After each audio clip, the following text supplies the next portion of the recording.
Halo, assalamualaikum warahmatullahi wabarakatuh. Jumpa lagi dengan saya Zakia Darajah. Ya, ini saya syuting sambil jalan ya. Ini di pedesaan kota Jogja.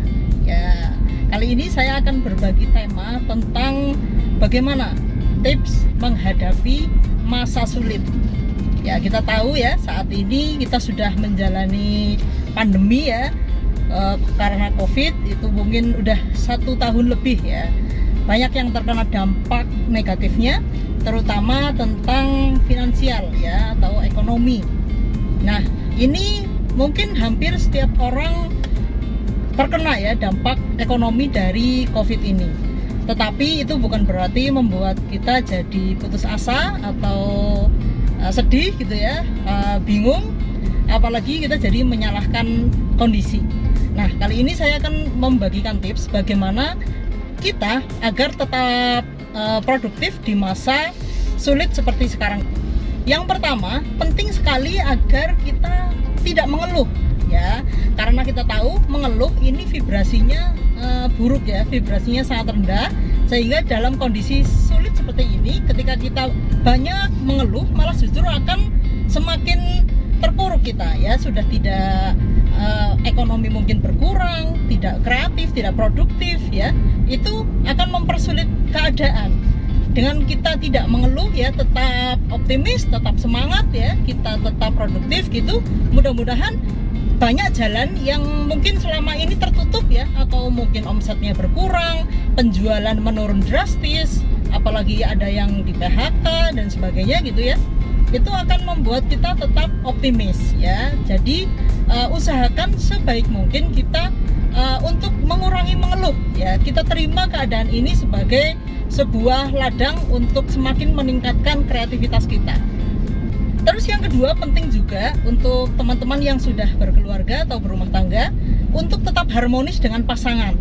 Ini sangat mempengaruhi kondisi rezeki kita ya, karena ketika sudah keadaan lagi sulit seperti ini, ditambah lagi dengan kita bentrok dengan pasangan kita ya, otomatis suasana hati kita kan akan kemerungsung itu. Nah, kemerungsungan ini akan bisa menjadi penghambat rezeki kita yang mungkin tadinya ada dari jalan lain gitu ya, itu akan tertutup. Jadi untuk teman-teman yang memiliki pasangan, usahakan bagaimanapun sulit keadaan ekonomi saat ini untuk tetap harmonis dengan pasangan ya. Jadi saling support. Misalnya suaminya lagi nggak ada kerjaan ya, bagaimana seorang istri bisa membantu ya untuk mensupport ekonomi keluarga, ataupun sebaliknya mungkin istrinya yang selama ini jadi penopang ekonomi keluarga, suaminya tetap support ya, bukan malah saling menyalahkan dan saling merasa benar gitu. Ini keadaan yang seperti ini akan menyempitkan rezeki kita kalau kita tidak harmonis, malah memicu pertengkaran rumah tangga misalnya gitu ya. Kalau teman-teman yang belum menikah, usahakan untuk tetap harmonis dengan orang tua ya. Restu orang tua ini sangat penting, apalagi dalam kondisi yang mungkin buat sebagian kita ya, kondisi saat ini terasa sulit. Jadi tetap memperbaiki hubungan dengan orang tua, tetap meminta doa restu kepada orang tua agar jalan untuk mendapatkan rezeki dipermudah ya, yang mungkin selama ini setahun ini tertutup gitu ya, sempit gitu, agar diberikan jalan keluar ya.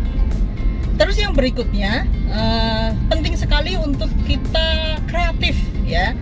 Dalam kondisi seperti ini mungkin ini sesuatu yang tidak biasa, sehingga kita perlu meningkatkan kreativitas kita.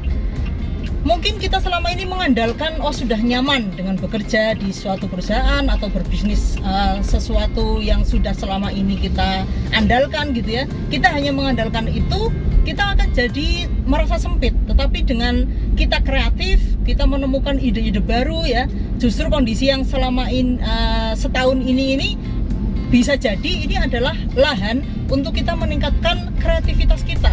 Hal-hal yang selama ini tertutup, yang tidak terlihat, yang kita mampu gitu ya, kita bisa membuka usaha-usaha baru atau ide-ide baru yang bisa dieksekusi, sehingga itu akan mendatangkan keuangan baru untuk kita.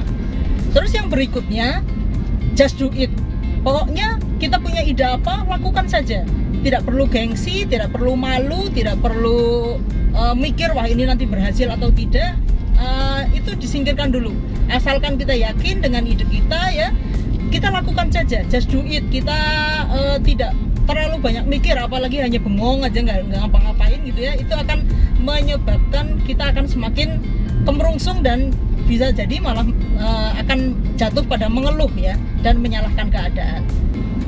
Terus yang berikutnya, kita tetap berbelanja ya, kita tetap melarisi dagangan orang, kita tetap menyalurkan rezeki untuk orang lain, terutama untuk teman-teman kita, saudara-saudara kita ya, tetangga kita. Itu kita tetap melarisi dengan kita tetap belanja, dengan tetap kita melarisi dagangan teman-teman kita, saudara kita, ataupun orang lain gitu ya. Kita sedang menyalurkan rezeki sehingga rezeki itu tetap mutar.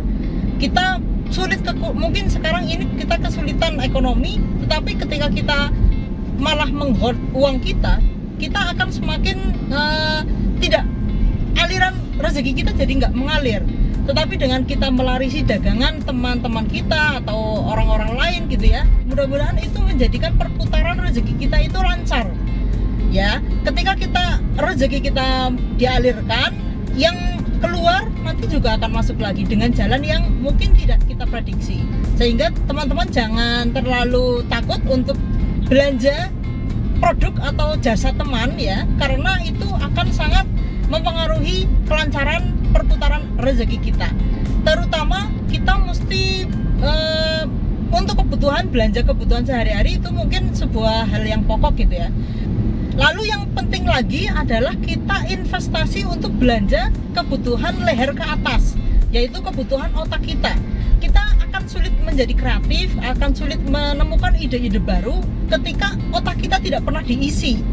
Ya, jadi kita investasikan uang kita untuk sesuatu yang mengisi otak kita, entah itu buku, entah itu training, entah itu belajar apapun gitu ya. Termasuk menonton YouTube ini gitu, untuk Anda rela menghabiskan kuota Anda untuk menonton YouTube ini, itu adalah salah satu upaya untuk mengisi otak kita ya, untuk mendapatkan inspirasi baru sehingga mudah-mudahan dengan otak kita tuh terus diisi, terus belajar gitu ya, kita akan menjadi lebih kreatif.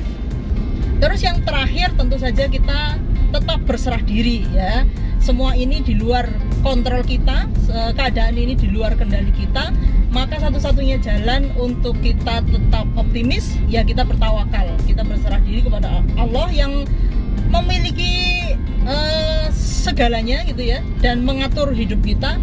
Asalkan kita sudah kreatif, kita sudah just do it gitu ya, kita tetap harmonis dengan keluarga, dengan pasangan, dengan orang tua ya, kita pasrahkan kondisi kita sudah berusaha dengan maksimal, urusan hasil itu kita pasrahkan kepada Allah Subhanahu wa taala. Nah, dengan demikian mudah-mudahan meskipun keadaan ini sulit mungkin bagi kita, tetapi kita tetap menghadapinya dengan optimis dan tidak putus asa. Ya, mungkin begitu dulu sharing saya kali ini tentang bagaimana menghadapi masa sulit. Terima kasih atas perhatiannya. Wassalamualaikum warahmatullahi wabarakatuh.